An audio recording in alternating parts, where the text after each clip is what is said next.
우리는 무언가를 끊임없이 먹습니다. 산다는 것은 곧 먹는다는 것이죠. 그런데 현대인들이 잘 먹으면 먹을수록 왜 세포는 더욱더 영양소 결핍에 시달릴까요? 왜 점점 더 알 수 없는 질병에 노출될까요? 그리고 영양제를 구입하는 비용이 늘어가는 만큼 몸도 좋아져야 할 텐데 오히려 몸이 안 좋아지는 사람도 많습니다. 그래서 앞으로 제 채널에서는 자신의 몸에 맞는 영양제를 고르는 법에 대해 다루어 볼까 합니다.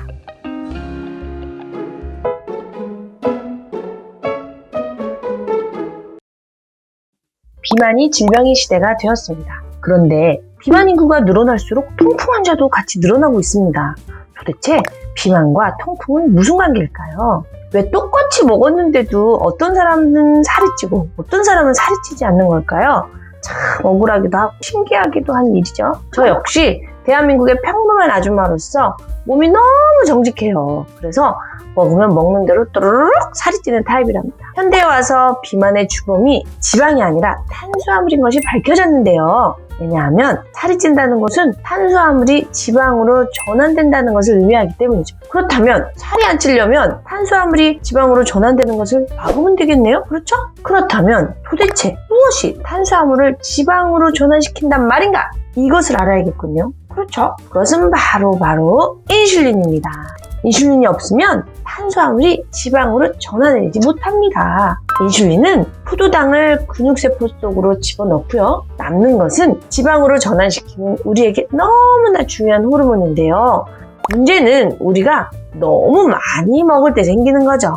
암튼지간에 인슐린이라는 호르몬이 비만과 무척 깊은 관계가 있다는 것은 이제 알만한 사람은 다 알 텐데요. 우리가 먹은 밥, 즉 탄수화물이 세포 속으로 전달되는 과정은 한국에서 미국에 있는 할머니네 집으로 택배를 보내는 과정만큼이나 복잡하고 어려운 일이에요. 우리가 밥을 먹으면 입에서 잘게 부서져서 위를 통과하여 소장에서 포도당으로 만들어진 다음 장각막에서 흡수되어 혈액을 타고 세포 앞까지 갑니다.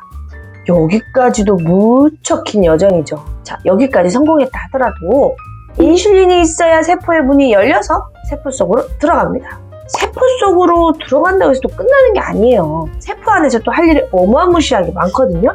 세포 속에서 또 포도당이 잘게 부서지면 이걸 바로 피루베이트라고 합니다. 세포 안에는 미토콘트리아라는 난로가 있는데요. 이 난로에 포도당을 잘게 쪼갠 피루베이트가 아세틸코에이라는 형태로 들어가야 비로소 난로가 가동을 해서 열이 나고 에너지가 생깁니다. 세포를 집이라고 상상하시고요. 미토콘트리아는 집안의 난로라고 상상해보세요. 집 앞에 놓여진 뼈상자를 포도당이라고 상상하시고요. 집의 초인종을 인슐린이라고 상상하시면 쉬울 것 같아요.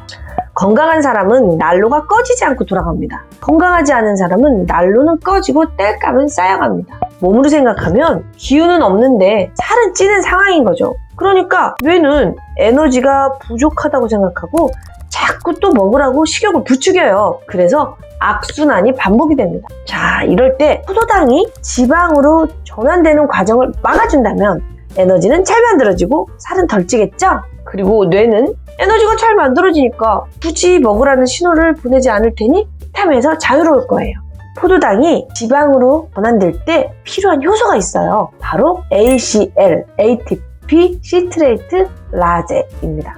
이 ACL 효소가 지방과 콜레스테롤을 만드는 1등 공신이거든요. 만약 ACL 효소를 다른 방향으로 스위치한다면 포도당이 지방으로 전환되지 않고 에너지로 훨훨 탈 수 있겠죠? 특히나 ACL 효소는 ATP 의존성입니다. 즉 ATP를 소모한다는 거죠. 이게 왜 중요하냐면 ATP 소모의 부산물이 바로 요산이기 때문이죠. 즉 우리가 탄수화물을 지나치게 섭취하면 탄수화물을 지방으로 만들어서 저장하기 위해 ATP가 소모되고요. 그 과정에서 부산물 요산이 만들어진다는 겁니다. 과도한 요산은 고요산혈증을 유발하고 그 중에 하나가 통풍이고요. 과당이 통풍을 유발하고 알코올이 통풍을 유발하는 이유가 ATP의 소모로 인한 요산 생성이라는 것을 제가 저번 통풍 영상으로 설명드렸으니까 궁금하신 분은 한번 클릭해보세요. 자, 그렇다면 탄수화물에 중독된 현대인들에게 도움이 되는 성분을 한번 모아볼까요? 첫 번째, 포도당을 태우는 데 도움이 되는 마그네슘, 아연, 크롬, 고함량 비타민 B군. 두 번째, ACL 효소를 막는 가르시니아 추출물.